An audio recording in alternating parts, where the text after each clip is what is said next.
commencer à donner des coordonnées? Je le ferai après, moi. Je les mettrai, moi. De quoi? Je mettrai les coordonnées. Ouais. Les lunettes, c'est bon. Aujourd'hui, ça va. Ça, on va le mettre là. Alors, vous parlez bien près du micro, s'il vous plaît. Décalez-vous un petit peu, que je vous ai dans le champ de la caméra en même temps. Et mettez... Alors vous, ça, vous êtes en dehors. C'est la première, ça sent la première. Voilà. Vous me levez et surtout vous parlez bien. Florence, vous avez dit à madame qu'il faut commencer par chanter. Non, pas encore. C'est le test.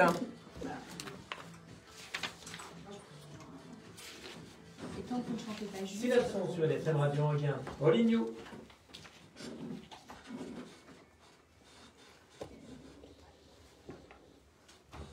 Merci Nathalie de nous rappeler quand nous sommes. Et à tout à l'heure aussi pour l'émission Jazz et Java de 11h à midi, mais juste avant c'est le bar de l'économie avec Florence et ses nombreux invités.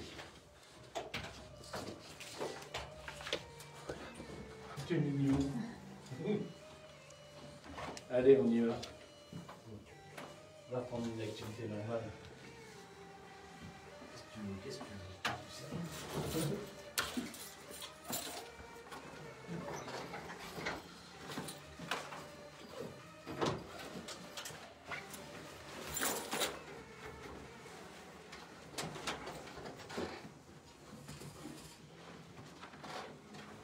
Bonne émission.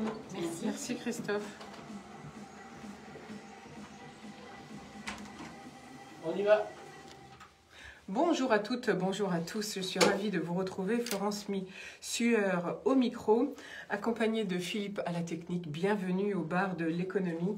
En FM, bien sûr, avec Radio Anguin, et puis en vidéo live via Facebook, et puis bien sûr maintenant notre nouvelle chaîne YouTube. Retrouvez l'émission après quand vous voulez, soit sur notre plateforme bardeléconomie.fr ou sur YouTube. Alors aujourd'hui, des sujets d'importance: éducation numérique, éducation prioritaire, lutte contre les violences faites aux femmes, inceste, des sujets importants aujourd'hui avec mes invités, que je remercie d'ailleurs d'être en studio avec moi ce matin. Nathalie Elimas, bonjour. Bonjour. Vous êtes la secrétaire d'État auprès du ministre de l'Éducation nationale et des Sports, chargée de l'éducation prioritaire.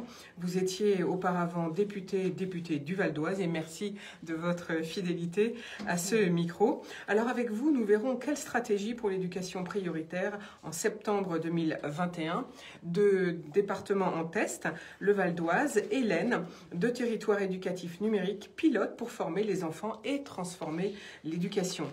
À nos côtés, pour en parler, Marie-Ange Lemoine, bonjour. Bonjour Florence.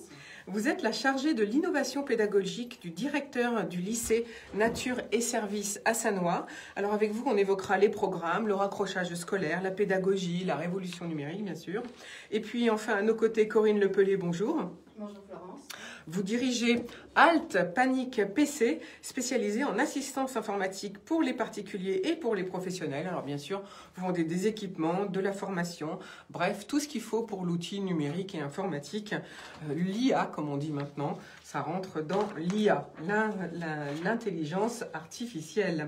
Mais tout d'abord, les infos du jour, comme d'habitude, beaucoup d'infos en ce moment, bien évidemment. Alors le premier dont je voulais vous faire part, eh bien ce sera sur un appel au don. Mais tout d'abord, on est vendredi, on va se poser 2 minutes. Et c'est Céline Mestre, notre chroniqueuse bien-être, pour le syndrome de la cabane. Bonjour Florence, bonjour à tous. Ce matin, intéressons-nous à un syndrome psychologique dont il est beaucoup question dans les médias depuis le confinement du printemps et depuis ce nouveau confinement, le syndrome de la cabane. C'est cette angoisse que certains ressentent à l'idée de voir le confinement se terminer. C'est cette angoisse que certains ressentent à l'idée du déconfinement. C'est ce plaisir, pas toujours avoué, de rester à la maison, sans sortir, sans voir qui que ce soit. Le syndrome de la cabane tire son nom d'un état émotionnel observé au début du siècle dernier chez des chercheurs d'or aux États-Unis.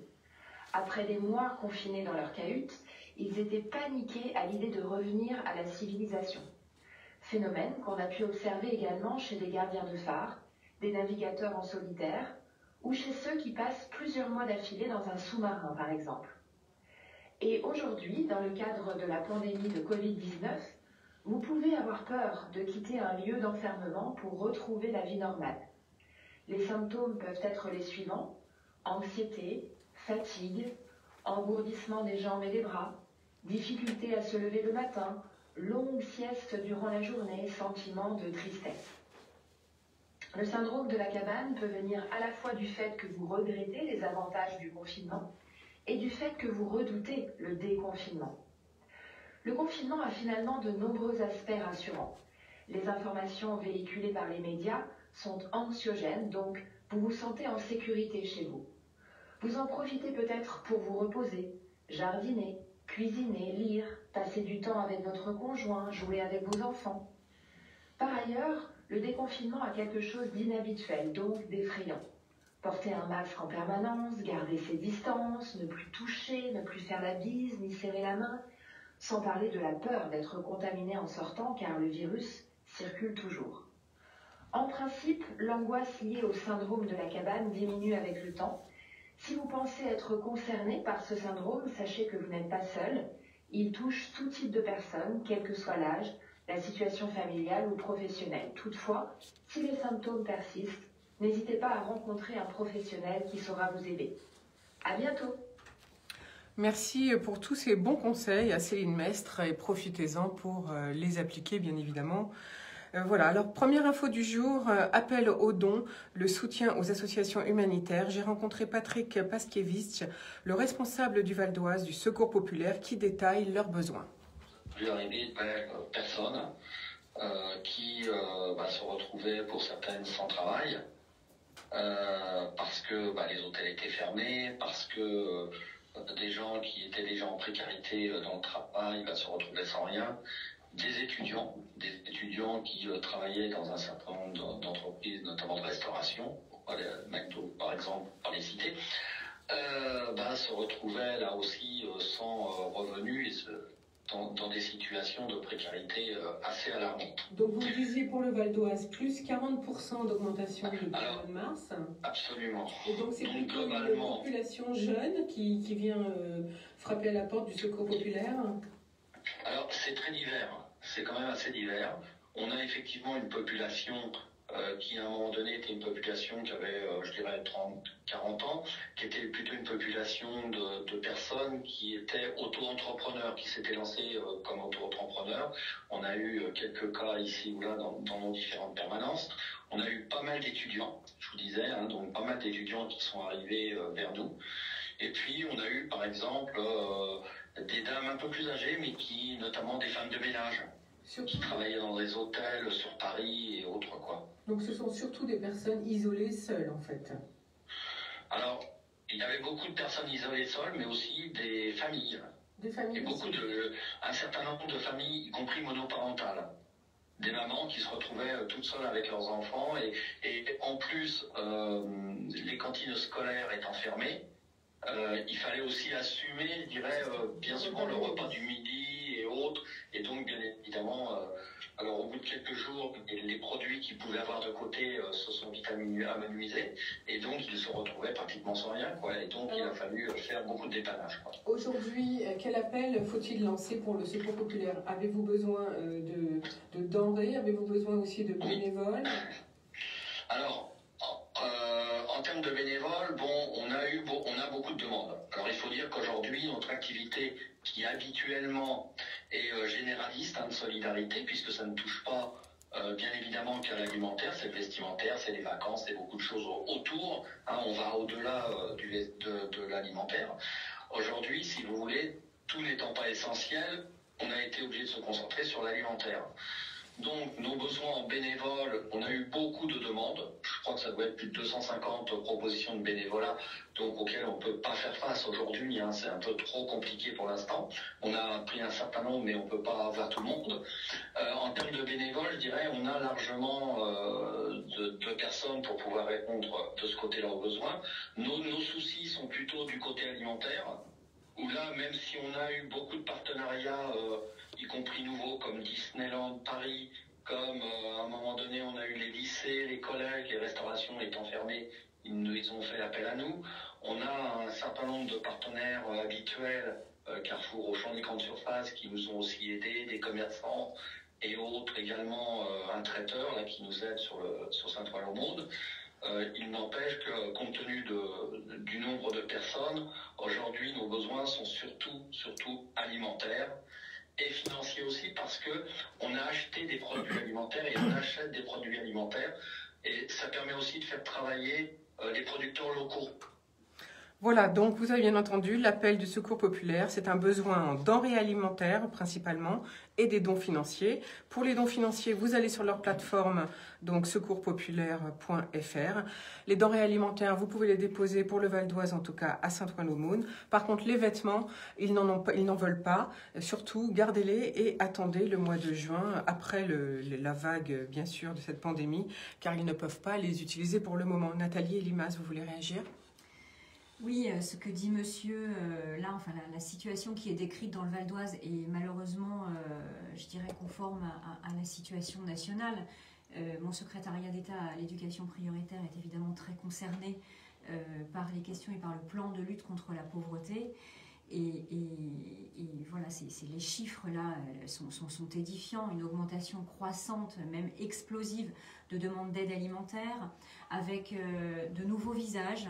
Effectivement, on a parlé des personnes isolées ou des précaires, des petits contrats. On a effectivement des familles monoparentales bien sûr, et aussi les étudiants qui là sont fortement impactés par ces deux confinements successifs, puisqu'effectivement les universités ont été et restent fermées. Ça veut dire qu'il y a plus de cours, plus d'accès aux Crous, plus de petits boulots non plus, les fameux jobs étudiants, raison pour laquelle d'ailleurs le Premier ministre hier a annoncé la création de 20 000 jobs étudiants pour essayer de dépanner, et puis le déblocage de fonds d'aide financière. Mais voilà, je suis moi-même très préoccupée par cette question, et dans le cadre, dans le champ vraiment d'actions qui sont les miennes, je regarde comment répondre à ces questions. Monsieur a évoqué les cantines fermées, c'était le cas pour le premier confinement, et d'ailleurs on voit bien combien il est important, et il a été utile de laisser les écoles ouvertes, parce que dans certaines familles, malheureusement, le déjeuner à la cantine, pour certains enfants, c'est parfois le seul repas. Absolument. Donc, il y a aussi un enjeu social à laisser les écoles ouvertes. Mais en tout cas, je regarde ces questions de déjeuner et de petit déjeuner avec beaucoup d'intérêt. Et puis, merci beaucoup Nathalie Limas. Et puis, la nouveauté, c'est aussi des personnes qui travaillent et qui sont dans le besoin. Et ça, c'est aussi ça qui participe à cette énorme augmentation, plus 40%. Autre sujet qui fâche, c'est la lutte contre les violences faites aux femmes. Les acteurs du Val d'Oise poursuivent leur action autour d'un plan pour 2020-2023. Alors 4 axes: l'action et la protection, la prise en charge sociale, l'accompagnement des enfants co-victimes, la formation et sur les réseaux d'acteurs bien sûr. 23 actions pour y arriver. Marie-Christine Chiavecchi, présidente du conseil départemental, expose les principales mesures. Ont été à l'initiative de l'expérimentation du bracelet anti-rapprochement en France, bracelet incubé dans le cluster sécurité Système Vallée du Val d'Oise et destiné à tenir éloignés les conjoints violents. La nouvelle stratégie départementale d'égalité femmes-hommes pour 2020-2023 capitalise l'expérience de ces deux plans d'action menés depuis 2013 et vient s'enrichir d'une nouvelle concertation avec les élus, les services départementaux concernés, ainsi que les associations spécialisées et l'État. La lutte contre les violences faites aux femmes constitue l'une des orientations majeures de cette nouvelle stratégie qui vise notamment à toujours mieux sensibiliser et former nos travailleurs sociaux et médico-sociaux afin de mieux repérer et mieux identifier les victimes. C'est pas si évident. À poursuivre notre soutien en faveur de l'accès aux droits et de l'aide aux victimes via le centre d'information 95 sur le droit des femmes et des familles, les associations du côté des femmes ou Voix de femmes. Nous avons également signé un protocole pour favoriser la mise en œuvre des ordonnances de protection. Nouvelle stratégie qui vise aussi à prévenir la récidive et responsabiliser les auteurs de violences conjugales via notamment notre soutien à l'association Espérer 95, à prévenir les violences dès le plus jeune âge, vous l'avez dit, Monsieur le Préfet, dans les collèges. Pour nous, ce sont les collèges. C'est là un défi majeur, pour changer très tôt le regard de notre société, prévenir les violences entre jeunes et lutter contre les comportements sexistes. Nous nous sommes également engagés à améliorer l'accès au logement des femmes victimes de violences, parce qu'il y avait vraiment là un hiatus. C'est fondamental, il nous a semblé que c'était fondamental, pour leur permettre de se protéger, de s'émanciper, je dirais, de vivre finalement. Grâce à nos compétences départementales en matière de protection de l'enfance, je veux aussi que nous prenions mieux en charge les enfants co-victimes de ces violences. Le département s'est d'ailleurs imposé comme référent sur ce sujet durant toute la période d'élaboration de ce plan. Et les actions identifiées sont les suivantes. Tout d'abord, l'élaboration d'un protocole départemental de repérage, d'évaluation et de prise en charge de ces enfants co-victimes. La facilitation des recours aux aides financières pour subvenir aux besoins primaires de l'enfant qui se voit contraint de quitter précipitamment son domicile. La mise en place, Michel, de modes de garde dans l'urgence pour accueillir les enfants de 0 à 3 ans.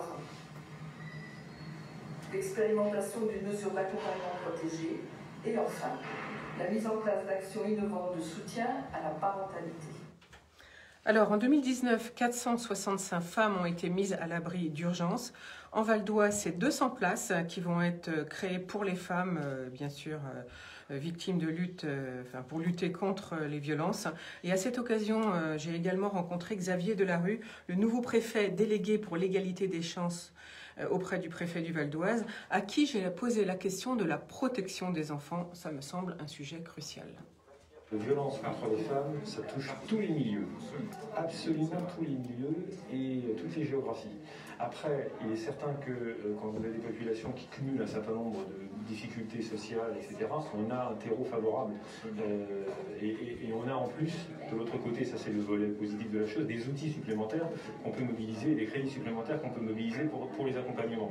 Mais il ne faut pas avoir une vision qui relie vraiment le dispositif, enfin le phénomène à la précarité sociale. Alors, vous avez raison, on n'a peut-être pas assez insisté tout à l'heure sur le fait qu'il y a un volet d'ailleurs complet du plan, un axe complet du plan qui est dédié aux enfants co-victimes. Et donc c'est un des intérêts de ce plan par rapport au plan précédent, de mettre l'accent sur l'accompagnement spécifique des enfants qui sont forcément des victimes et qui peuvent l'être plus ou moins directement et les prendre en charge. Le deuxième aspect dans la formation, la sensibilisation, c'est de former effectivement les acteurs de l'éducation, soit dans le scolaire, soit dans le périscolaire, et le plus tôt possible. Donc la présidente parlait du collège parce qu'elle en a la charge, mais c'est vrai qu'avec l'éducation nationale et les acteurs associatifs, dans le cadre de la politique de la ville en particulier, on s'attaque aussi au plus jeune âge. Peut-être pas la maternelle, mais au moins effectivement l'école alimentaire pour combattre les stéréotypes de genre et les attitudes sexistes. Je suppose qu'il y a un gros travail de formation pour prévenir qui de droit, parce que finalement les responsables, les adultes finalement responsables des enfants pourraient, ou même le corps médical pourraient prévenir beaucoup plus tôt. Oui, alors ça c'est vraiment un axe essentiel du plan. Tout à l'heure on souhaite former 300 professionnels dans des formations qualitatives, complètes. Donc on est non seulement sur ceux auxquels on pense tout de suite, c'est-à-dire police, gendarmerie, ceux qui font les accueils dans les commissariats ou les brigades, mais aussi le monde hospitalier pour savoir reconnaître les signes de violence, mais aussi tous les intervenants qui peuvent avoir à un moment donné à reconnaître des signaux, parfois des signaux faibles, qu'il y a violence, et savoir ensuite comment accompagner une personne dont on peut avoir toute la complexité des ressorts psychologiques qui font qu'elles peuvent paradoxalement se bloquer et pas dire ce qui lui arrive, l'accompagner, l'aider à porter plainte, mais pas seulement, aussi l'aider ensuite à construire un parcours pour sortir de ce qui est souvent une emprise. Nathalie Elimas, je pense que ça vous fait réagir, la question que j'ai posée, et cette lutte contre... les violences faites aux femmes, exactement. Les violences conjugales et effectivement les enfants qui sont les victimes collatérales Alors, j'ai écouté avec attention les propos de Marie-Christine Cavecchi ou de Xavier Delarue. Effectivement, sensibiliser, former, repérer, identifier. Et Marie-Christine Cavecchi a dit quelque chose de très important. Elle a dit identifier, ce n'est pas si évident que ça, parce que les violences faites aux femmes, il y a des violences aussi faites aux hommes, mais en tout cas, ces violences conjugales, elles sont parfois visibles parce que physiques, parce qu'une femme a été frappée, elle a des coups, etc. Mais elles peuvent être aussi économiques et psychologiques. Et la conclusion de Xavier Delarue est très, très juste et pertinente. Il ne faut pas oublier aussi de parler et même de mettre en première ligne l'emprise, parce que tout commence par là, l'emprise d'une personne sur l'autre, et puis alors découlent ces violences. Donc en tout cas, nous, au niveau du gouvernement, nous avons fait beaucoup. Nous avons mis en place l'année dernière un Grenelle, avec 46 mesures très précises, et puis il y a un baromètre qui permet de les suivre entre le réalisé, le en cours et le pas encore. Et donc parmi ces mesures, quand même sur ces 46 mesures, 61% ont déjà été, 61% pardon, ont déjà été complètement, d'entre elles ont été complètement appliquées et sont déjà donc à l'ordre du jour. Je pense notamment à quelque chose qui est important, parce que quand je vous parle de l'emprise, quand une femme est victime de violence et qu'elle se présente dans un commissariat ou qu'elle se présente dans une gendarmerie, il faut qu'elle ait en face d'elle quelqu'un qui ait été formé pour comprendre ce qu'il se passe. Donc vraiment, nous avons mis l'accent sur la formation, nous avons mis aussi l'accent sur les places, ce dont parlait Marie-Christine Cavecchi et vous-même. Vous nous avez dit 200 places disponibles dans le Val d'Oise. Nous avons nous-mêmes mis, dès l'année dernière, 1000 places d'hébergement réservées pour les femmes victimes de violences et encore 1000 nouvelles places cette année supplémentaires. Et beaucoup d'actions, évidemment, au niveau de l'éducation nationale. C'est la formation des acteurs, bien évidemment, mais c'est aussi des mesures qui sont mises en place très concrètement à l'école, avec notamment la nomination de référents égalité, filles, garçons, ou encore, par exemple, l'instauration de la parité dans les instances représentatives des élèves. Merci beaucoup pour tout ce rappel, Nathalie Limas. Je rappelle que vous êtes secrétaire d'État auprès du ministre de l'Éducation nationale et des Sports et chargée de l'éducation prioritaire. Alors je vais juste rappeler les numéros de téléphone. C'est le 114, police secours, sinon le 17, et bien sûr pour vous écouter, pour parler, le 3919. En moyenne, une femme mettra 12 ans avant de quitter son compagnon violent. C'est dire si l'emprise psychologique est longue. Autre sujet qui fâche, 6,7 millions de personnes, un chiffre qui fait froid dans le dos, celui révélé par l'association Face à l'inceste, qui lève le voile sur un phénomène tabou. 10% des sondés déclarent avoir été eux-mêmes victimes d'inceste. Ça représente 6 millions, un peu plus même, de personnes, selon l'enquête menée par Ipsos pour l'association donc Face à l'inceste. Parmi ces victimes, bien entendu, 78% sont des femmes. 3 Français sur 10 connaissent au moins une personne victime d'inceste. Et ce qui inquiète surtout l'association, c'est que ces chiffres sont en très forte hausse, puisqu'en 2009, il n'y avait que 2 millions de Français qui affirmaient avoir été victimes d'inceste, donc 3 fois moins qu'en 2020.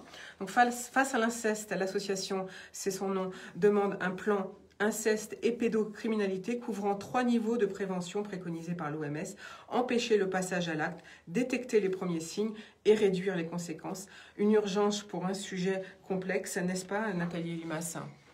C'est un sujet complexe, horrifiant d'ailleurs. Et là, vous prêchez une convaincue, puisque quand j'étais encore députée, rappelez-vous de l'affaire de la petite Sarah.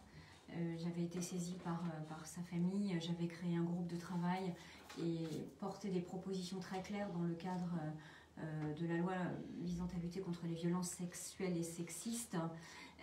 Et notamment, j'avais beaucoup travaillé avec ces associations, y compris au niveau national, notamment la IVI. Alors moi, je vais encore plus loin, je crois qu'il faut une réponse pénale extrêmement claire. La IVI, juste pour nos auditeurs, c'est l'ancien nom de cette association qui s'appelle maintenant Face à l'inceste. Face à l'inceste, exactement. Donc, effectivement, qui milite pour un plan inceste et au-delà pour la création d'un crime spécifique d'inceste. Donc, je suis tout à fait favorable à titre personnel pour que nous allions encore plus loin sur ces sujets-là. Merci Nathalie Limas. Alors là aussi, je rappelle le numéro de téléphone important, c'est le 119 pour les enfants. Et puis France Victime, c'est le 116 006. Vous pouvez aussi avoir plein d'informations au CRI AVS, c'est le centre de ressources pour les intervenants auprès des auteurs de violences sexuelles. Et face à l'inceste, eh bien, ils sont à Paris, ils sont présidés par Isabelle Aubry. Alors, Marie-Ange Lemoine, vous êtes dans un établissement, moi j'ai envie de vous poser la question, déjà vous êtes une femme en plus, donc je pense que vous êtes très sensibilisée par tous ces sujets, mais le repérage, est-ce qu'on ose finalement quand on est enseignant, vous avez été enseignante si vous ne l'êtes plus actuellement, est-ce qu'on a du mal, j'imagine, à oser dire? Alors nous, on a la chance d'avoir une équipe d'enseignants et d'éducateurs, et c'est dès les procédures d'admission qu'on essaie de repérer, ça peut être les violences faites aux femmes, mais aussi ce genre de situation. Et ensuite, on suit nos élèves d'un point de vue pédagogique, mais aussi éducatif à travers le projet personnel du jeune. Et c'est lors de rencontres individuelles avec la psychologue, un éducateur ou moi-même, que l'on arrive petit à petit à déceler ce genre de situation. Et grâce à notre équipe éducative aux apprentis d'Auteuil, on arrive à travailler sur cette sensibilisation que ce sont des situations inacceptables. On travaille petit à petit, on a des équipes qui se forment, donc je reviens par rapport aux violences aux femmes, nos équipes se forment petit à petit. On a les éducateurs, une formation à la vie affective et sexuelle, des temps d'échange sur l'internat le soir avec 2-3 élèves, des filles, des garçons, l'égalité. On parle de tous ces sujets, il faut que... Est-ce que les éducateurs arrivent à libérer leur parole plus facilement qu'avant? Vous avez vu une évolution? Grâce à la formation. Grâce à la formation, donc. Nathalie Elimas, vous voulez reprendre la parole? Peut-être rebondir, effectivement, la sensibilisation et la formation, on voit bien combien c'est important. D'abord, vous l'avez dit, parce que les éducateurs aujourd'hui arrivent à s'emparer du sujet, et mieux ils s'empareront du sujet, mieux ils feront parler aussi les victimes, parce que la difficulté, c'est de pouvoir libérer la parole, être dans un espace de confiance pour le faire, avec des personnes qui sont bien formées, qui auront les bons mots et qui vont pouvoir rassurer pour que cette parole soit libérée. Ce sont des actes d'une grande violence et qui handicapent parfois des individus toute leur vie, qui peuvent générer des maladies chroniques, de la dépression bien sûr, et certains parfois vont jusqu'à se suicider de ne pas avoir pu parler et de ne pas pouvoir être reconnus comme étant des victimes.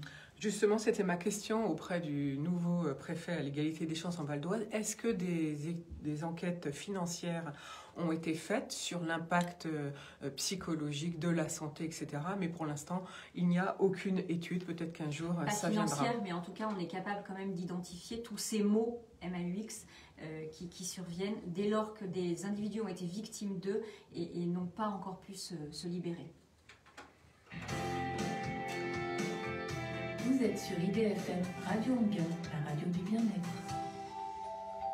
Au bar de l'économie, aujourd'hui, nous venons d'aborder le sujet des luttes contre les violences faites aux femmes et de l'inceste avec mes invités du jour, et qui sont Marie-Ange Lemoine, chargée de l'innovation pédagogique auprès du directeur du lycée Nature et Services à Sannois, avec Corinne Lepellet, qui dirige Halte Panique PC, et avec Nathalie Elimas, notre ancienne députée en Val d'Oise et nouvelle secrétaire d'État auprès du ministre de l'Éducation nationale et des Sports, chargée de l'éducation prioritaire. Alors justement, Nathalie Elimas, quand vous étiez encore députée, vous avez mis en place en Val d'Oise un test, si je puis dire, du 100% numérique. Et grâce aux deux intervenantes à nos côtés, vous avez pu mettre en place cette action en Val d'Oise. Parlez-nous un petit peu de ce test. Pourquoi ce test au départ? Oui, alors quand lors du premier confinement, j'étais encore députée, en effet, et j'ai beaucoup circulé, avec beaucoup de précautions bien sûr, dans nos EHPAD, dans nos écoles, et travaillé avec des associations. J'ai constaté effectivement à ce moment-là, on a pris tous en pleine figure la fracture numérique qui était devant nous, avec ces foyers qui n'étaient pas équipés ou sous-équipés, avec nos anciens dans les EHPAD qui ne pouvaient plus communiquer parce que plus de visites sur leur lieu d'hébergement, et donc c'était très compliqué. Et j'avais commencé effectivement par lancer un appel aux dons. Je l'avais fait publiquement, et c'est à cette occasion d'ailleurs que j'avais rencontré virtuellement à l'époque Madame Lepellet, puisque je demandais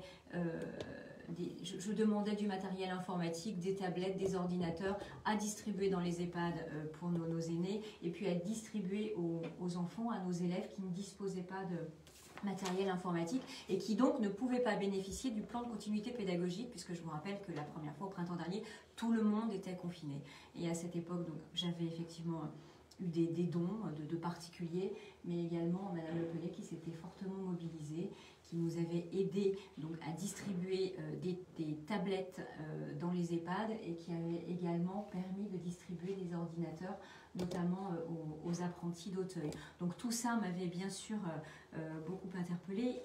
Ça, c'était dans un premier temps. Il y avait eu ensuite des fonds qui avaient été débloqués par l'État.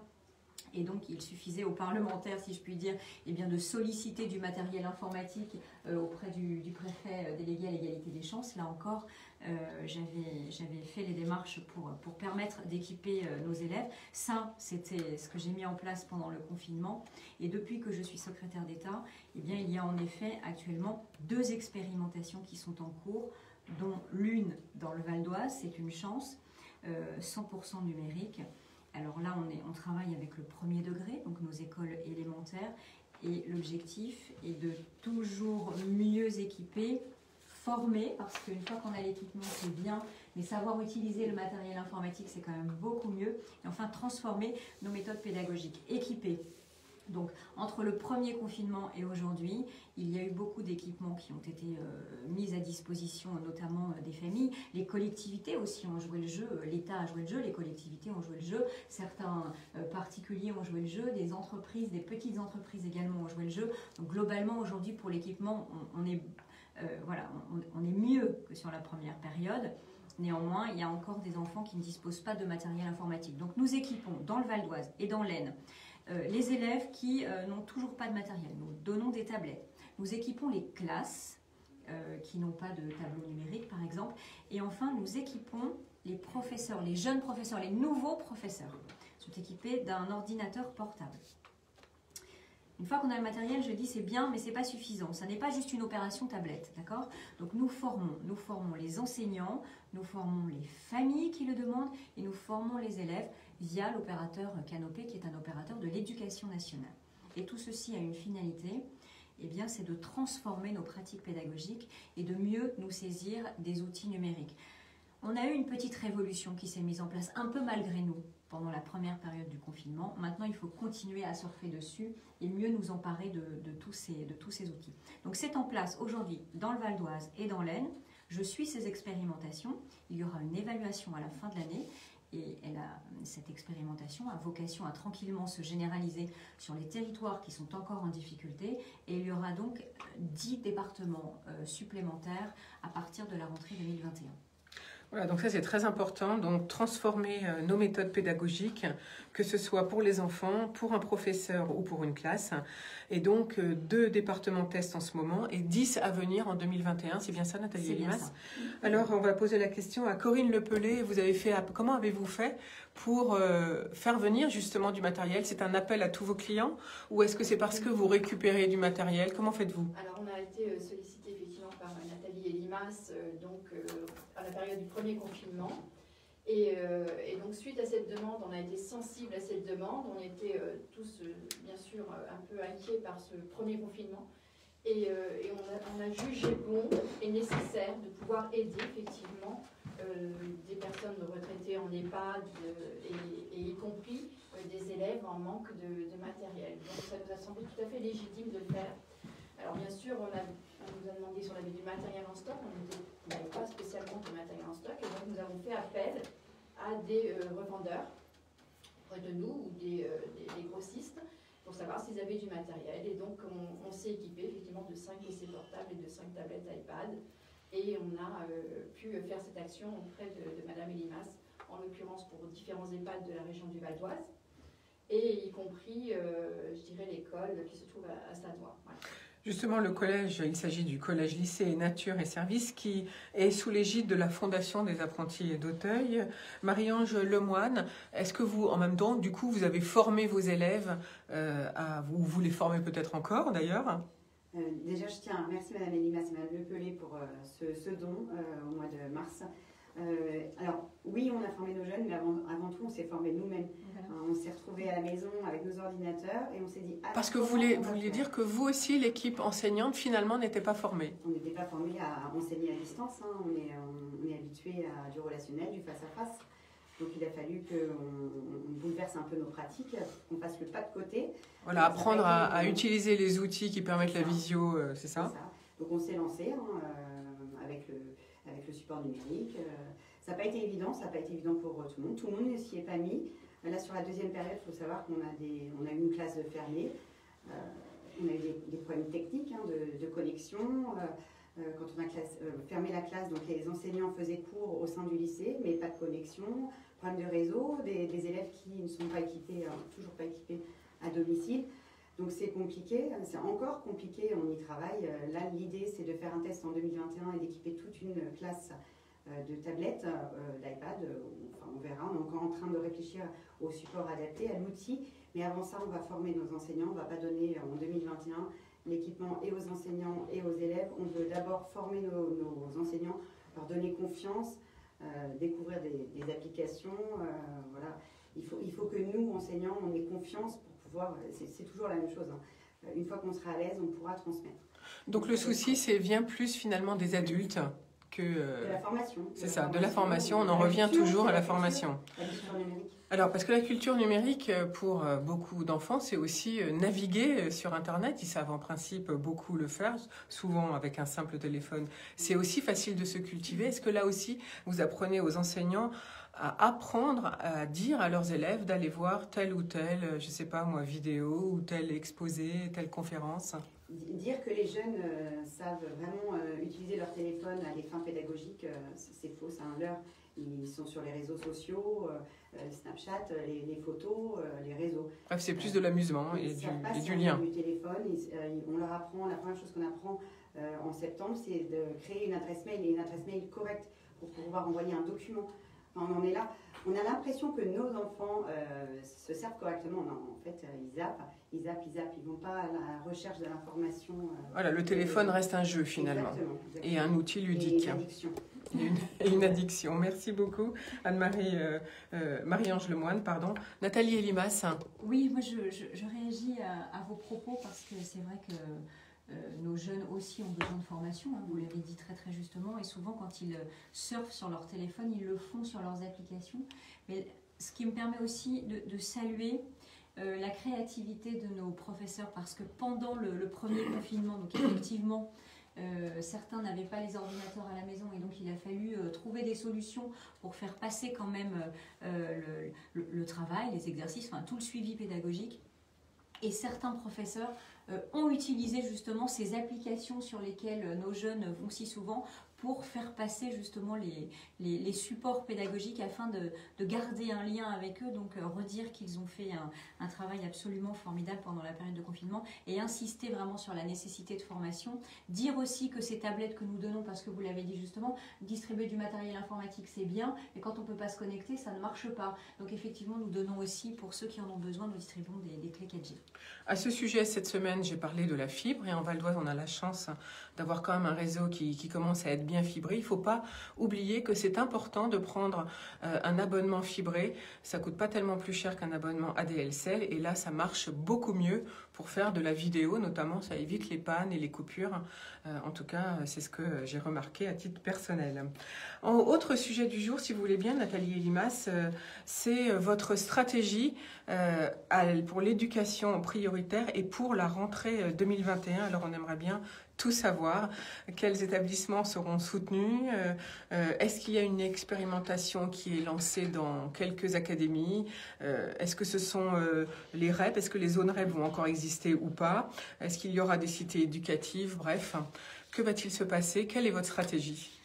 Alors effectivement, il va y avoir des changements à la rentrée 2021, mais ça ne sera pas, comme j'ai pu le lire sur certains titres, un grand chambardement. C'est très serein tout ça. Alors, vous avez parlé de zonage. Donc aujourd'hui, l'éducation prioritaire, en effet, c'est du zonage. On a des établissements classés REP, d'autres qui sont labellisés REP+. Et cela ne correspond qu'à 20-25% de nos élèves finalement. Donc le zonage, ça a des écueils. Dès lors qu'on est dans le zonage, eh bien, on bénéficie des moyens de l'éducation nationale. Et quand on est hors zonage, on n'a pas les moyens de l'éducation nationale. On peut avoir des écoles qu'on appelle des écoles orphelines qui sont dans un quartier, qui ont tous les critères sociaux pour pouvoir bénéficier des moyens, mais qui ne sont pas labellisées parce que la labellisation d'une école, elle se fait si le collège dont elle dépend est labellisé REP. Donc quand ça n'est pas le cas, l'école ne dispose pas de moyens. Donc voilà, poser un petit peu le cadre et le contexte.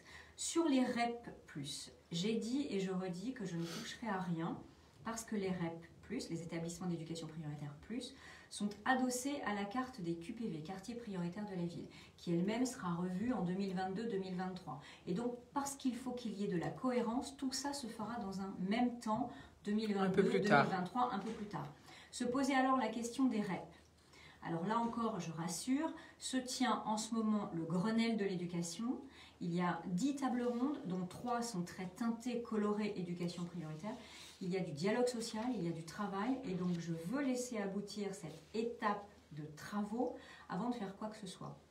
Donc je ne touche pas non plus au REP, je le redis. Je mets en place une expérimentation dans 3 académies, géographiquement bien réparties, Lille, Aix-Marseille et Nantes, avec chacune des critères un peu particuliers, ce qui fait qu'elles sont complémentaires et que cette expérimentation pourrait être le visage de la France, on va dire. Donc cette expérimentation, qu'est-ce que c'est et pourquoi? Je l'ai dit, pour faire entrer de nouveaux publics. Exemple, une école orpheline. Exemple, un collège dans une zone rurale un petit peu enclavée, en perte d'attractivité, à qui on pourrait donner des moyens pour renforcer l'attractivité. Exemple, dans une ville qui aurait une entreprise, une très grosse entreprise qui fait vivre la plupart de ses habitants, qui fermerait. Choc conjoncturel, choc social à venir, et donc pour faire tampon, pour le préparer, on donnerait des moyens aux établissements. Donc c'est une approche très territoriale qui va être mise en place, qui ne sera plus une logique de zonage où on voulait de l'égalité, mais une logique d'équité, et donc une répartition des moyens. Selon les besoins des établissements concernés, on donnera plus ou moins ici de l'indemnitaire. Là, on pourra dire qu'effectivement, il faudrait un dédoublement de classe, par exemple. Ou si ce n'est un dédoublement de classe parce qu'il n'y a pas suffisamment d'élèves pour être à 12 dans un CP, eh bien, on contractualise en disant que dans cette classe, on va expérimenter pendant 3 ans 18 élèves. Voilà, typiquement, ce qui va être... Une demande à la carte, finalement, c'est ça que je comprends. Alors, c'est du coût humain. C'est exactement ça. Tout de même dans un cadre national, parce que la politique d'éducation prioritaire reste une politique nationale. Et donc, le référentiel restera national. Simplement, dans les académies, les recteurs et les DAZEN auront aussi un petit peu la main pour injecter des indicateurs très locaux et en disant encore une fois, ben là, dans ce quartier, c'est pas juste parce que cette école, elle est orpheline, elle pourrait avoir les moyens, on veut des moyens pour cette école. Alors, quelle transmission de l'information? Qui doit alerter dans ces cas-là? C'est le maire qui alerte l'académie ou c'est le directeur d'établissement qui doit alerter Alors, pour cette expérimentation-là et de manière générale, les DAZEN, les inspecteurs d'académie connaissent bien évidemment leurs établissements et donc sont capables de nous flécher ces établissements. Toutefois, vous posez une très bonne question et d'ailleurs, je travaille beaucoup avec les élus, avec l'ensemble des associations d'élus, parce que je veux qu'il y ait vraiment un partenariat. Quand on dit qu'on a une politique plus territorialisée, elle doit se faire avec tous les acteurs, et tous les acteurs, c'est évidemment le monde de l'éducation nationale, bien sûr, les recteurs, les DAZEN, les inspecteurs, les professeurs, mais c'est également un travail de partenariat avec les élus pour que l'on puisse identifier et les territoires et les élèves qui ont le plus besoin d'aide. Est-ce que c'est pour lutter contre la désertification des écoles, pour éviter que les enfants se déscolarisent? Est-ce que c'est pour ça, ce type de mesure? Alors, c'est une façon de le faire, bien évidemment. C'est aussi mieux répondre aux inégalités sociales et c'est aussi mieux répondre aux inégalités de destin. Il faut, encore une fois, on est allé dans une logique de zonage. Elle a été décidée comme telle dans les années 2014-2015. On constate aujourd'hui que ça ne répond plus aux réalités de terrain, que ça ne répond plus suffisamment aux attentes et donc il faut ajuster nos réponses. Mais en tout cas, je le dis, et je veux vraiment rassurer les professeurs et en particulier ceux qui sont concernés par l'éducation prioritaire, on ne touche pas à la carte existante en l'état, un travail vraiment, il y a un dialogue social qui est en place. On a bien compris que c'était complémentaire. En ce moment, c'est complémentaire. À l'issue de 2021, donc au printemps-été 2021, on fera le bilan de cette expérimentation. Si ça a très bien fonctionné, on sera en mesure de généraliser. Si ça a moyennement fonctionné, qu'il faut des correctifs, eh bien on ouvrira 2-3 académies supplémentaires et on mettra ces corrections en place. Et puis parce qu'il faut arrêter d'empiler les mesures qui ne fonctionnent pas les unes sur les autres, moi je vous le dis aussi, si ça ne marche pas, on arrêtera. Merci pour cette honnêteté, j'allais dire. Alors, on a bien compris que c'était donc lancé dans 3 académies, Lille, Nantes, Aix et Marseille. Il existe toujours donc les cordées éducatives, ce qu'on appelle les cordées de la réussite dès 14 ans. Absolument. Ça, ce sera maintenu et peut-être renforcé, je ne sais pas. Alors, les cordées, elles existent, bien évidemment. Ce sont des dispositifs qui ont été poussés par Jean-Michel Blanquer et que je reprends dans le secrétariat d'État, qui, je le rappelle, est une création, ce secrétariat d'État. Les cordées de la réussite, donc l'idée c'est d'encorder nos élèves dès la 4e pour les aider à bâtir, à construire leur projet pédagogique. 10 000 élèves encordés aujourd'hui. Oui, parce qu'il y a quand même une aberration, c'est-à-dire on veut pousser les élèves à faire des études, ça a été jusqu'à présent la politique, mais en même temps il y a beaucoup d'élèves et on voit même des artisans qui ont commencé à travailler à 14 ans et c'est magnifique ce qu'ils font. Bien sûr.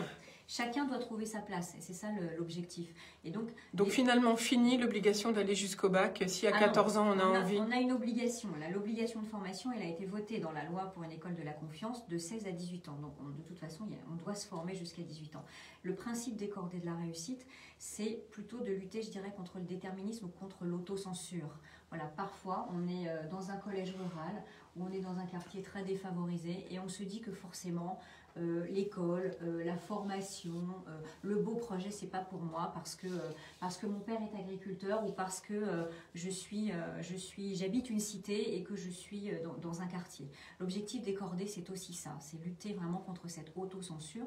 Et quel que soit le choix qui sera celui de l'élève, ça peut être de tenter, je sais pas moi, de faire Sciences Po ou alors de devenir artisan, peu importe. L'idée, c'est de l'accompagner, c'est de l'encorder, de lui montrer le chemin vers la réussite.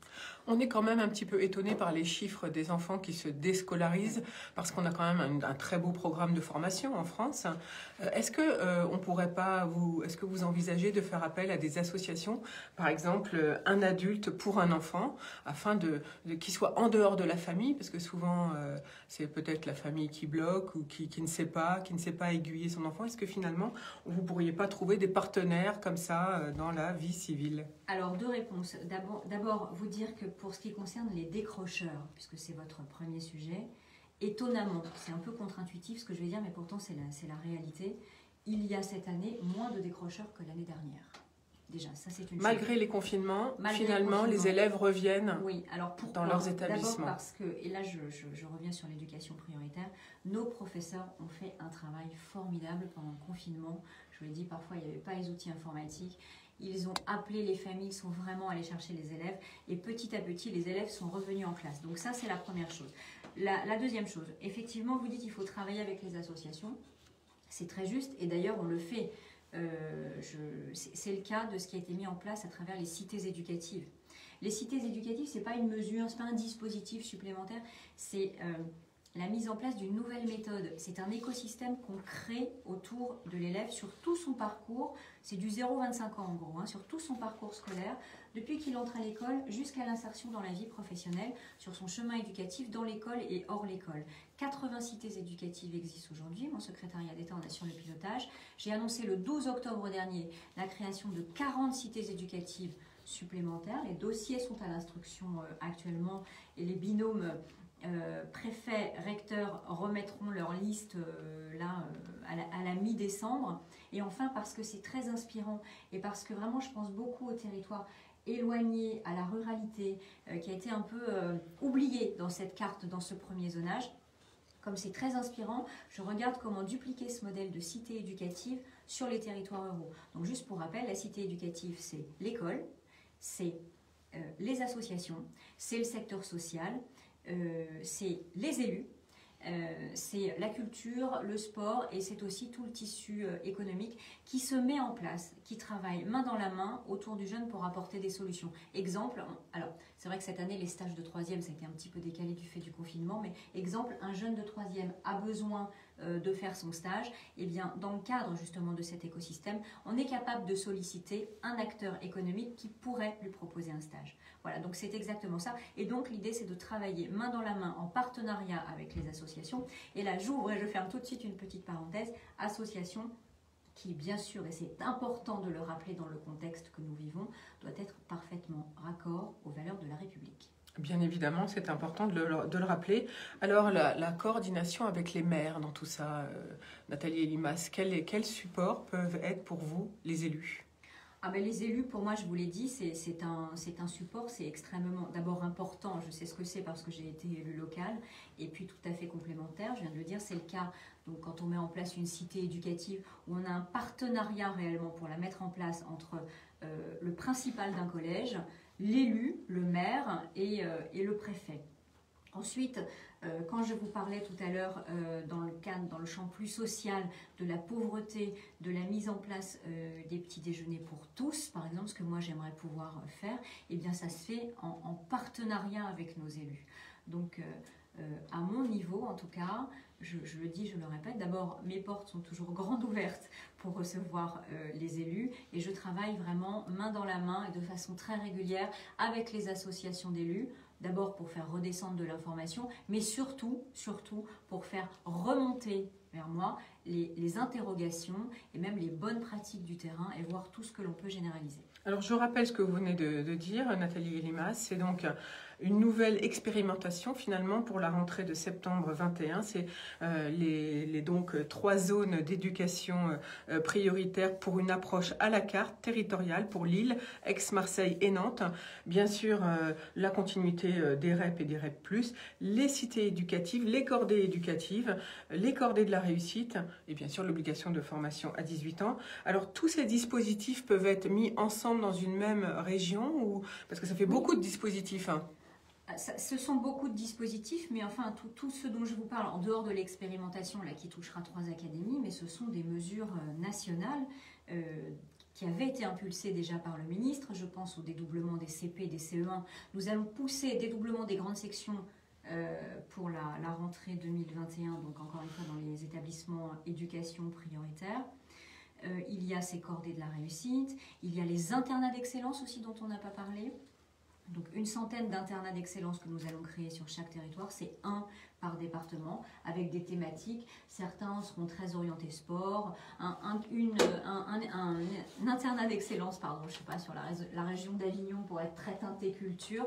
Donc voilà, on a ces dispositifs-là. Il y a par exemple aussi quelque chose dont je n'ai pas parlé mais qui me tient à cœur et que je développe et on est en lien avec le numérique, c'est la mesure devoir fait. Donc devoir fait, ça existe dans les collèges. C'est une aide aux devoirs, en fait, pour les jeunes qui sont le plus en difficulté. Et là, j'ai constaté 2 choses. J'en reviens toujours à la ruralité. Quand on est un jeune collégien et que pour rentrer à la maison, on dépend d'un car scolaire qui passe 1 fois par jour en fin de journée. Donc, soit on rentre à la maison, soit on peut bénéficier d'une aide qui est un service public qui est totalement gratuite. Absolument. Voilà. Eh bien, qu'est-ce que j'ai proposé? De mettre en place devoir fait à distance. Ça marche aussi en ce moment, pendant cette période de confinement, où même si les écoles et les collèges sont ouverts, ce que l'on dit, c'est évitons au maximum les brassages. Or, devoir fait, qu'est-ce que c'est? C'est rendez-vous des élèves dans une classe avec un professeur, élèves de tout niveau de classe. Qui dit tout niveau de classe dit brassage.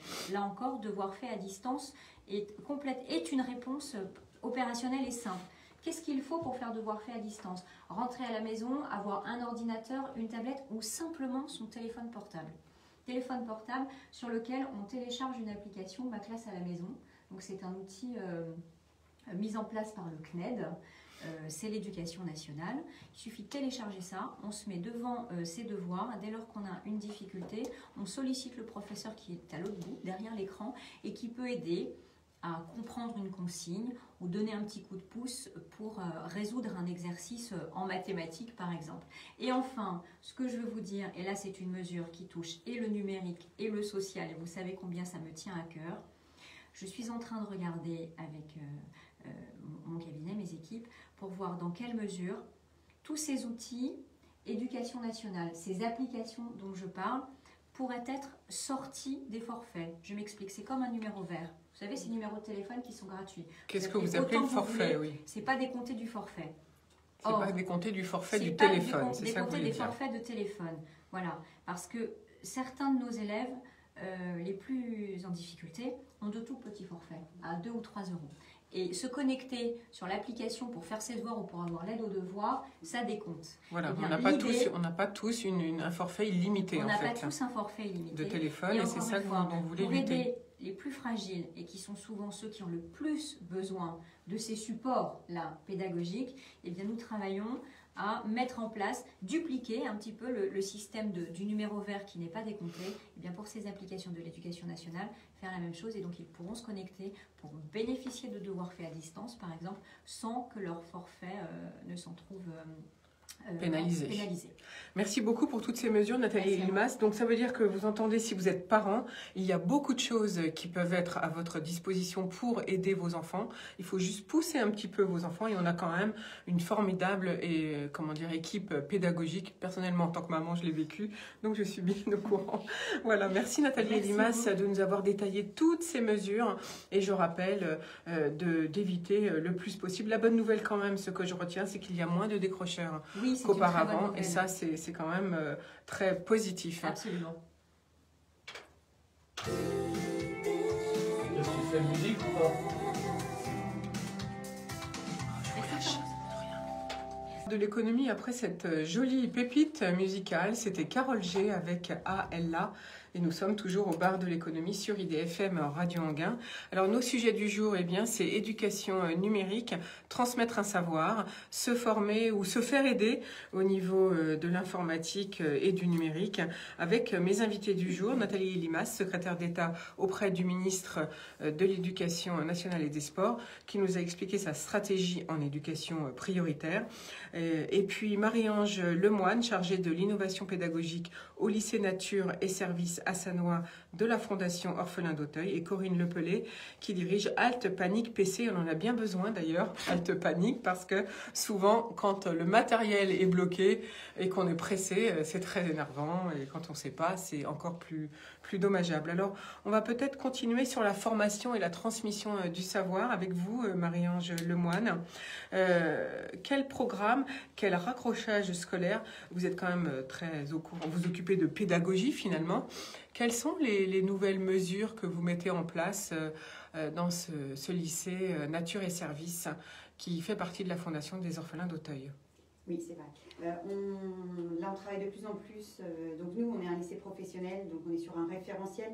Le référentiel, la première chose, c'est le référentiel professionnel, donc qui impose aux enseignants de partir sur des situations vécues, des situations professionnelles, pour se rapprocher au plus près du métier. De la réalité de la vie. Réalité, exactement.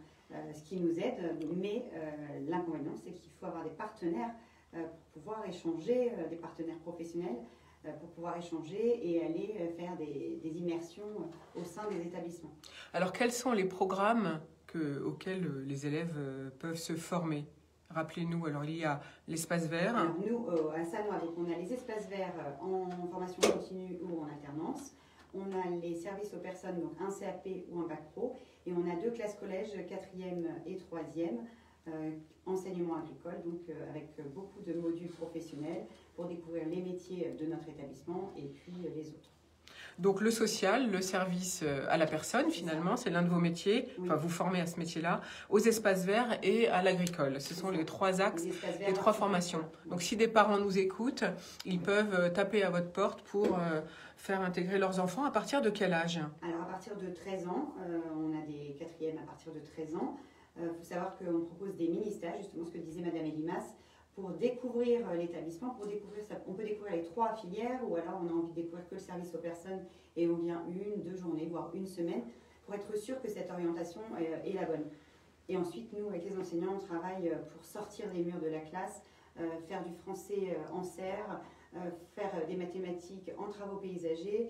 On essaye de faire des binômes de matière générale et de matière professionnelle, et surtout de travailler avec les entreprises locales. Donc, quelles sont les entreprises locales que vous sollicitez? Vous sollicitez, par exemple, pour l'espace vert? Pour les espaces verts, c'est les municipalités essentiellement, et puis les petites entreprises. Au fur et à mesure, on a un échantillon qui s'étoffe. Et en service aux personnes, donc on a un partenaire Corian qui nous accompagne sur le meilleur apprenti de France, création 2020. Donc vous parlez du groupe Corian qui gère des EHPAD. C'est ça. On a 4 EHPAD autour de Sannois avec lesquels on a signé une convention de partenariat.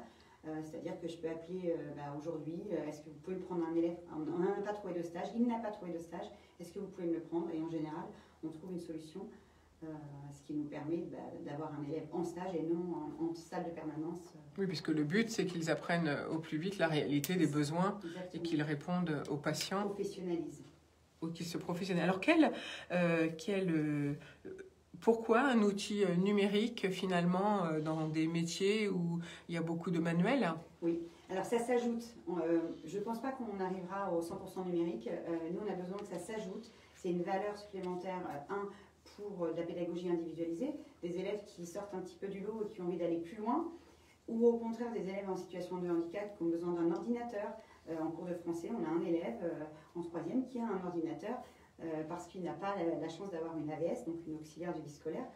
Donc le numérique, c'est un support, c'est un ajout, c'est aussi l'utilisation des applications, faire des expériences via le numérique, parce que trop coûteuses dans la vie ou parfois on ne peut pas les mettre en place. Donc grâce au numérique, l'élève va pouvoir voir l'expérience chimique à travers un écran.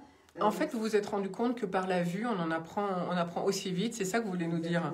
Grâce au numérique, finalement, le visuel et la pratique. On a besoin.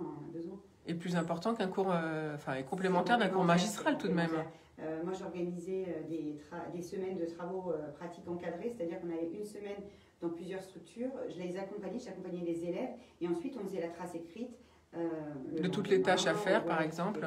On faisait le réveil des résidents en EHPAD, on faisait le service du petit déjeuner avec eux, on faisait l'entretien des chambres, la communication avec le résident, et puis le soir, l'après-midi, on faisait la trace écrite. Alors, comment tu as communiqué avec l'élève? Quelles sont les difficultés, les avantages, etc., du métier, la découverte de l'entreprise. Nous, on vise vraiment cette professionnalisation, ce partenariat local. Il est hyper important. Donc le numérique permet à l'élève d'apprendre plus vite, ça, vous avez remarqué ça aussi? Pour certains élèves, c'est un atout. Pour moi, c'est un maillon supplémentaire, le numérique. C'est un moyen d'apprendre différemment.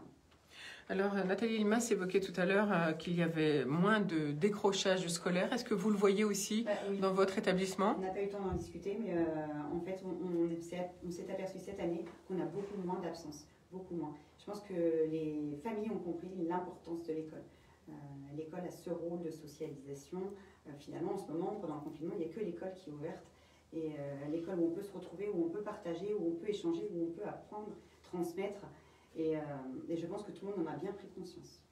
Est-ce que du coup, l'équipe pédagogique s'est modifiée finalement? Est-ce que c'est difficile pour les enseignants de se remettre en cause et d'apprendre des nouveaux outils? Oui, c'est difficile parce qu'après 30 ans de métier, on n'a pas forcément envie de bouleverser toutes ses habitudes, tous ses cours, mais l'enseignant s'adapte. L'enseignant s'adapte, on l'a vu au cours du confinement, on le voit encore. L'enseignant a envie de transmettre, a envie d'être en phase avec la société, avec l'actualité. On s'adapte, on écoute beaucoup nos jeunes et on s'aperçoit que le numérique, ça fait partie entièrement, on dit souvent, dès le berceau, ils ont le portable. L'enseignant a envie de partager le numérique avec l'élève, mais de façon pédagogique. Bien sûr, de toute façon, il faut rester professionnel. Et du coup, l'élève, est-il poussé également, ou est-ce que c'est lui peut-être qu'il pousse aussi l'éducation, le corps enseignant à se modifier finalement? Est-ce que lui aussi est en demande? Il nous pousse à bouleverser nos pratiques, hein. C'est lui qui nous fait progresser. D'une année sur l'autre, si on modifie nos pratiques, c'est grâce aux élèves. Hein. Évidemment, c'est le premier maillon, l'élève. Hein. Parce qu'on voit bien que dans certaines classes, l'élève s'ennuie, des élèves s'ennuient. Ça peut arriver. Oui, est-ce que ça, on le ressent en tant qu'enseignant? Est-ce que vous qui avez enseigné, vous l'avez déjà? Oui, bien sûr. Alors, je ne l'ai pas souvent senti parce que moi, je n'ai pas une classe... je ne fais pas classe de manière ordinaire. J'ai besoin de voir, de partager avec mes élèves. Je m'autorise à dire, là, je ne sais pas, on va rechercher ensemble. Je m'autorise à que ce soit eux qui m'apprennent l'application Discord, c'est eux qui la mettent en place. Vous voyez, je m'autorise des choses que peut-être certains devraient s'autoriser. L'ennui fait apprendre, hein, mais en fait, je donne des outils pour éviter l'ennui. Donc finalement, vous-même, vous êtes rendu compte que des élèves savaient des choses mieux que vous, et du coup, vous leur passez la parole? Bien sûr, bien sûr. Oui, et c'est eux qui font apprendre aux autres. Ils font apprendre aux autres. Par exemple, des élèves qui vont en stage pendant 4 semaines dans un EHPAD. Moi, je n'ai pas de formation en EHPAD, je n'ai pas été en stage autant que ça. Des fois, c'est eux qui montrent comment on lève correctement un patient avec la pratique qu'ils ont eue pendant ce stage. Ils ils ont acquis des gestes professionnels. Donc ça va très vite finalement de se former. Très vite. Quels sont les besoins pour vous en tant que chargé de l'innovation pédagogique? Alors nous, on va avoir des besoins financiers, évidemment, parce que même si, comme je disais tout à l'heure, même si on équipe nos jeunes du matériel et de l'application, s'il n'a pas la connexion, ça va poser problème. Donc j'en reviens à la clé 4G, ça va être nécessaire, donc des besoins financiers et des besoins de formation. Donc ce qu'il faut dire aux parents et aux enseignants finalement, c'est qu'avoir un abonnement téléphonique 4G, c'est important? C'est hyper important, c'est primordial, hein, c'est primordial. Je pense qu'il faut commander ça au Père Noël au lieu de peut-être la dernière paire de baskets. Non, c'est important. C'est important de manière de ne pas être isolé, en fait, tout simplement. Oui. Pour un exemple, en ce moment, on a une élève qui est positive, sans symptômes, et elle est positive depuis 3 semaines. Et elle ne s'en sort pas, ça arrive. Il y a quelques cas sur les jeunes. La maman est désemparée, elle se dit comment on va faire. Heureusement qu'on a l'emploi du temps, les cours à distance qui sont mis par les enseignants sur École Directe, donc c'est notre support numérique. Et là, on envisage peut-être, si ça continue, ce test positif, de mettre la caméra dans la classe pour que l'élève puisse suivre à distance de chez elle. Sinon, elle va rater, elle est déjà au moins à 1 mois et demi de perte de cours. De toute façon, avec cette pandémie, on est tous obligés de modifier nos habitudes, bien évidemment. Merci Marie-Ange Lemoine. Donc, je rappelle, appel aux dons. Où est-ce qu'il faut taper à la porte? Il faut venir directement au collège. Alors, on a le site Apprenti d'Auteuil-Sanois, Maison Saint-Jean, lycée Nature et Services. Bien sûr, nos portes sont ouvertes. Monsieur Albert et moi-même serions ravis de vous accueillir, même de vous faire visiter l'établissement. Avec plaisir. Eh bien, écoutez, donc vous avez entendu, si vous voulez visiter l'établissement, vous appelez le lycée Nature et Services à Sanois. Alors, Corinne Lepelé, justement, vous êtes dirigeante de Halt Panic PC. Vous êtes spécialisée en assistance informatique et numérique. Finalement, c'est un joli nom, ça, Halt Panic. Parce que c'est vrai qu'on s'affole vite et qu'on s'énerve quand quelque chose ne fonctionne pas. Alors, comment ça se passe en combien de jours pouvez-vous dépanner quelqu'un? Alors nous, notre force, c'est d'être assez rapide en fait. C'est-à-dire qu'on intervient quasiment dans les 24 heures de la demande, suite à la demande du client. Et même des fois beaucoup plus court que ça, fonction de notre planning, de disponibilité. À savoir qu'on est quand même ouvert sur une plage assez étendue. Hein. On ouvre à 9h le matin jusqu'à 20h le soir, sans fermeture pendant l'heure du déjeuner. On a pas mal d'appels d'ailleurs pendant l'heure du déjeuner. Pas spécialement des personnes qui sont actives, ça peut être aussi des retraités, mais c'est à la pause du déjeuner qui font le point en se disant on a un problème. Oui, parce que votre particularité, c'est que vous allez aussi bien en entreprise que chez le particulier. C'est ça. En fait, nous, on intervient à domicile et on travaille avec une coopérative qui s'appelle la MDSAP, qui est la Maison des services à la personne.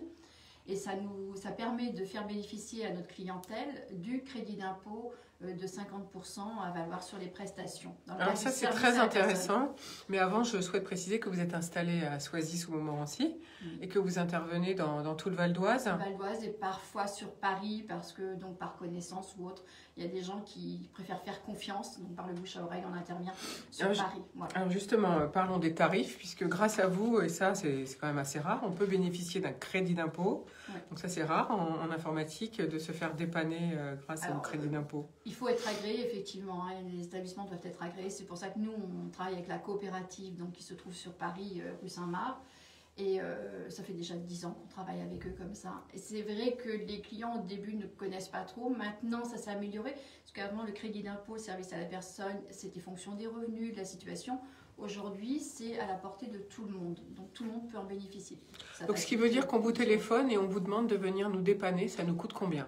Alors, on marche en forfait temps, c'est-à-dire on peut rester une demi-heure, comme 1 heure, 1 heure et demie. Rarement au-delà d'1 heure et demie. Si c'est plus d'1 heure et demie, c'est qu'il y a beaucoup plus de travaux, donc c'est un peu différent. C'est sur devis peut-être à ce moment-là. Et sur devis éventuellement. En une demi-heure, ça coûte 39 € TTC. Et sur ces 39 €, vous avez 50% de crédit d'impôt. Donc ça vous revient au final à 19,50 €. Alors, ceci étant, le crédit d'impôt, aujourd'hui, c'est vrai, c'est pas immédiat dans le portefeuille de la personne qui fait appel à nous. Oui, il faut quand même débourser la somme totale. Il faut avancer l'argent. Voilà. Et aujourd'hui, les clients sont remboursés sous 1 an maximum quand ils font leur déclaration fiscale. Ça s'est amélioré légèrement puisque maintenant, vous avez le droit au crédit d'impôt, enfin, d'une avance de votre crédit d'impôt avec les nouvelles mesures fiscales en début d'année. C'est-à-dire que je crois qu'on a droit à 60% en fait. d'avance, ça permet de conserver une trésorerie, on va dire, si on fait appel à nous par la suite. Dans l'idée, ça aurait été bien. Je ne sais pas si ça peut se faire, se concrétiser, c'est-à-dire qu'on pourrait imaginer que les entreprises qui sont agréées service à la personne ne facturent réellement ou n'encaissent réellement que la partie réelle restant à charge pour le client et qu'elle se fasse dédommager, on pourrait imaginer par un relevé mensuel par les impôts. Ça, c'est peut-être utopique, mais dans l'idée, ce serait bien, effectivement. Parce que c'est un appel que vous voulez faire à Bercy, finalement, au ministère. Éventuellement, mais bon, à la DGFiP. Ok, écoutez, l'appel est lancé.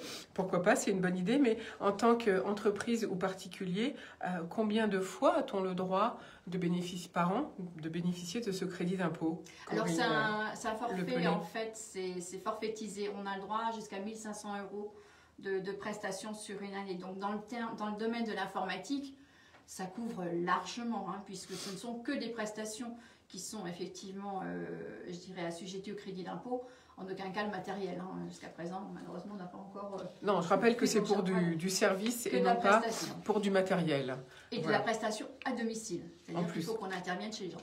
L'avantage d'intervenir à domicile, c'est que les gens, quand il y a une connexion Wi-Fi, imprimante et ainsi de suite, ils sont en panique quand ils déposent un matériel dans une boutique et qu'ensuite il faut aller le réinstaller chez eux. Et souvent il y a des problèmes de branchement, de câbles et ainsi de suite. Donc là on les soulage, on va dire, et on leur dit bougez pas, on vient, vous n'avez rien à faire et ça va fonctionner après notre départ. Voilà. Dans l'idée c'est ça. Corinne Lepelé, c'est très intéressant parce que vous nous avez appris quelque chose finalement, c'est qu'on pouvait bénéficier du crédit d'impôt quand on fait appel à vos services, car vous êtes agréé service à la personne et pour une assistance informatique, c'est plutôt assez rare. Quelles sont les demandes les plus courantes que vous voyez en assistance ? Alors actuellement, beaucoup de problèmes de connexion en Wi-Fi avec les imprimantes, c'est-à-dire le PC perd la connexion, la liaison avec les imprimantes, parce qu'il y a des mises à jour Windows qui font que d'un seul coup, quand ça redémarre, eh bien, là, il n'y a plus de connexion.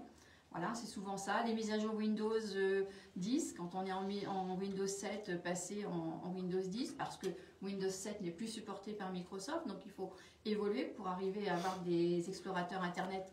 Alors le problème, c'est que quelquefois, ça nous oblige carrément à changer de matériel. Quelquefois, le matériel ne supporte pas les mises à jour. Oui, alors vous le voyez, ça aussi. C'est pour des équipements qui sont très très vieux. Par exemple, des appareils qui seraient sous Vista ou autre, effectivement, c'est pas toujours possible d'évoluer parce que les mémoires vives ne sont pas suffisantes ou le processeur ne va pas pouvoir supporter effectivement de upgrader, on va dire, de mettre à jour en Windows 10. Voilà. Upgrader, ça veut dire mettre à jour. Mettre à jour. C'est vrai, par exemple, vous avez un petit portable donc, et vous vous en servez peu, eh bien, qui a 10 ans, là, c'est pas possible. C'est trop, pour vous, c'est ça. Le délai est très rapide dans votre métier de l'informatique, alors que nous, ça ne nous semble pas un délai si vieux, en fait. Non, effectivement, un appareil qui a 10 ans, c'est pas si ancien que ça. Alors, s'il peut passer en Windows 10, on le fera. Bien sûr. De toute façon, on fera toujours. On cherche toujours à trouver une solution économiquement rentable pour le particulier, en fait. Voilà. Donc ça, la première demande, c'est donc ça, les connexions, le problème de connexion. Et les mises à jour de systèmes d'exploitation. On a du mal à faire ces mises à jour, on ne les fait pas ? Oui, non. Alors, il y en a qui ne les font pas, effectivement, à tort, parce que du coup, après, il peut y avoir des risques d'hameçonnage et ainsi de suite, ou d'antivirus qui ne sont pas du tout au point. Vous voulez dire que ce n'est pas obligé d'avoir un antivirus indépendant? Si on fait bien ces mises à jour, ça suffit? Non, il faut un antivirus. Il y a plein d'antivirus aujourd'hui sur le marché, ou des antivirus qui sont gratuits. Microsoft en propose aussi, et les opérateurs en proposent. Donc, il faut impérativement avoir un antivirus, c'est le minimum.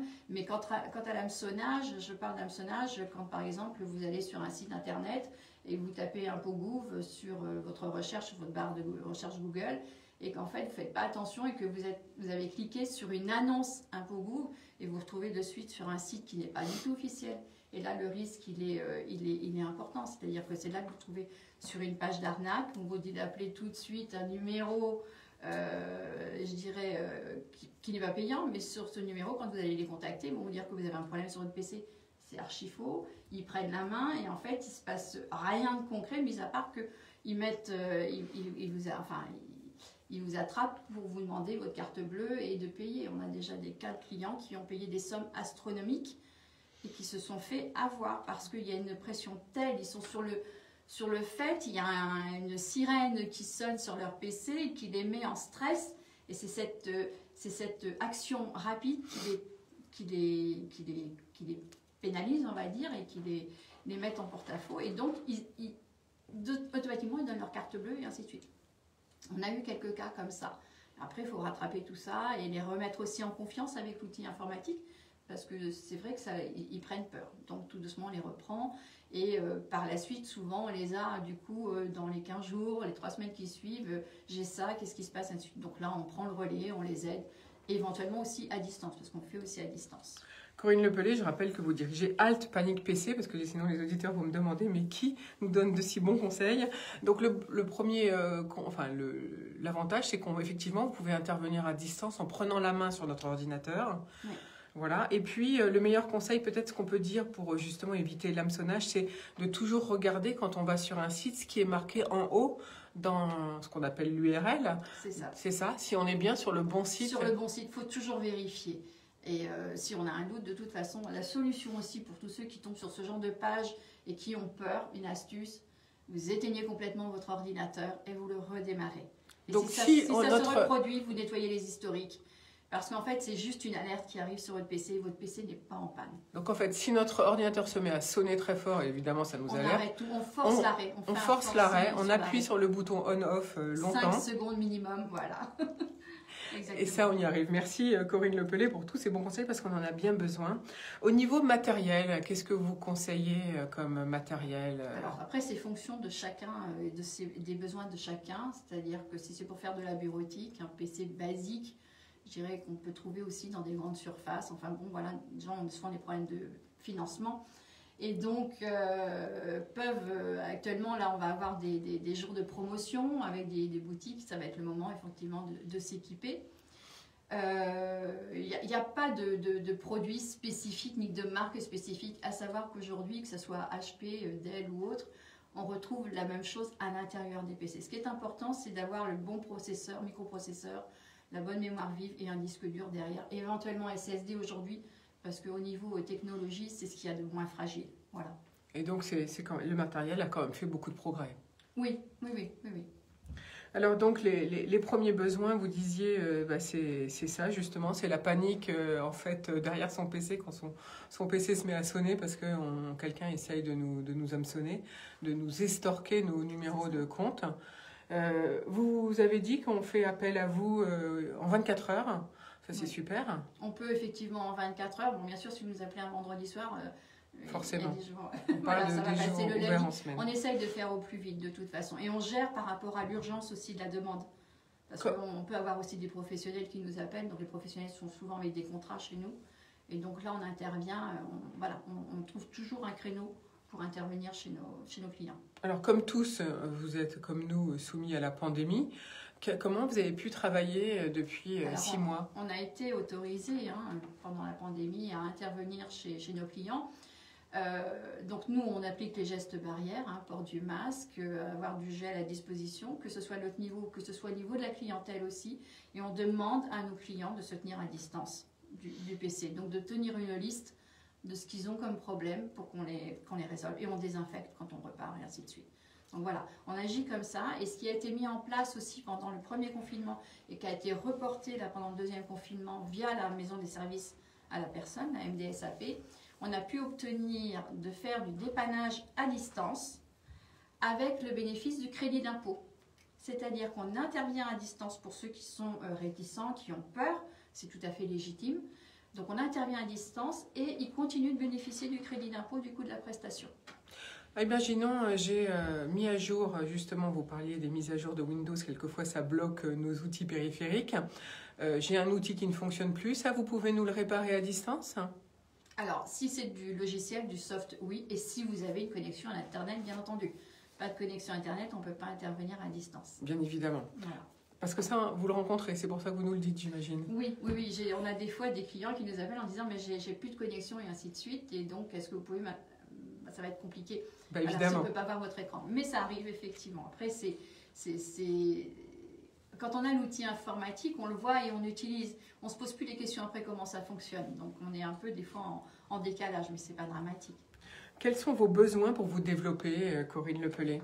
Alors, actuellement, nous, nos bureaux sont chez nos clients, bien entendu, puisqu'on fait du service à la personne et qu'on intervient dans les entreprises directement sur leur réseau ou sur leur parc informatique. Dans l'idée, à moyen terme, ce serait peut-être d'avoir une vitrine, un pas de porte, pour être vu de nos clients. Pas au niveau de la crédibilité, parce qu'aujourd'hui on l'a via notre site internet, on a obtenu une certaine crédibilité aujourd'hui, mais pour pouvoir répondre plus à des gens au niveau du commerce de proximité. Parce que le commerce de proximité, on a le bouche à oreille qui fonctionne, certes, mais ça ne suffit pas. Donc on fait partie d'une association qui s'appelle l'Association des artisans commerçants de Soisy, ce qui nous permet, nous, d'avoir, entre guillemets, une semi-vitrine par le bouche à oreille. On a un livret qui est édité chaque année. On a créé un site internet pour tous les artisans commerçants adhérents de cette association. Donc ça nous donne une petite visibilité. Et on organise aussi dans cette association, on a 4 animations par an. Le loto en février. En juin, il y a la fête de la musique, on assure la restauration de la fête de la musique. Et en octobre, on a développé depuis 3 ans maintenant un salon d'automne qui fait appel à nos différents adhérents pour présenter ses services, les produits, et ainsi de suite, produits locaux, et promouvoir le commerce local en fait. Donc voilà, donc nous, pour l'instant, c'est cette petite vitrine qu'on a, et on aimerait effectivement peut-être trouver un local, pas spécialement grand, mais juste pour avoir de quoi accueillir notre clientèle. Voilà, ça c'est l'objectif dans les mois à venir, à moyen terme. Alors si on a besoin de vous, Corinne Lepelé, si on veut appeler ou contacter Alt Panic PC, comment fait-on? Alors on prend son téléphone et on appelle au 09 74 53 41 50 et vous aurez la possibilité de me joindre moi ou mon associé. Donc voilà, et on répondra à votre demande. Voilà, c'est tout simple. Vous tapez un numéro de téléphone, il y a aussi un site internet. Tout à fait, on peut nous contacter par le site internet. On a des demandes directement par le site internet, ça peut arriver, par les pages jaunes aussi. Voilà. Donc vous gardez tous les moyens de communication. Dernière question peut-être, Corinne Lepelé, c'est la personne qui dit « je me suis fait happer ma boîte mail ». Et on utilise mon nom pour faire des tas de choses. Et puis je reçois plein de pubs. Est-ce que je peux faire quelque chose? Ah oui, on peut faire quelque chose. Tout de suite, si on a un problème, un doute sur notre boîte mail, il faut tout de suite aller modifier son mot de passe auprès de chez l'opérateur concerné. Ça peut être Orange, SFR. On va sur la page, on change les paramètres, on va modifier le mot de passe. On vérifie que la messagerie n'est pas redirigée vers une autre messagerie. Ça, c'est déjà plus compliqué à faire, je pense. Ça se retrouve, on retrouve. Et donc ça, on peut le faire éventuellement à distance pour parer rapidement à cette difficulté. On a eu le cas, je crois, hier, donc c'est pas plus vieux que hier, où on a eu le cas pour un client et on a vérifié sa messagerie et finalement, il pensait être happé par sa messagerie et faux, c'était son compte Facebook. Donc on a corrigé après tout, effectivement, il avait été piraté en message Messenger. Voilà, donc on n'arrête pas de vous dire, attention quand vous allez sur les réseaux sociaux, il faut toujours changer, en fait il faut changer régulièrement vos mots de passe. Si on peut le faire, changer régulièrement votre mot de passe et surtout penser à les noter quelque part, parce que quand on réintervient, on ne les connaît pas. Exactement, ça c'est l'astuce pour tout le monde, c'est vrai, on est tous comme ça, on se dépêche et on oublie d'avoir un carnet pour noter nos mots de passe. Merci à toutes les deux, merci à toutes les trois d'avoir été avec nous ce matin en studio. Vous pouvez retrouver cette émission très intéressante sur notre page barre-de-l'économie.fr, notre plateforme, et puis aussi sur notre chaîne YouTube dès cet après-midi. Je vous embrasse fort, prenez soin de vous. Pendant ce week-end, d'accord, les magasins rouvrent, mais quand même, faites attention, gardez la distanciation. Et puis comme ça, je vous retrouve dès lundi. Merci pour votre fidélité.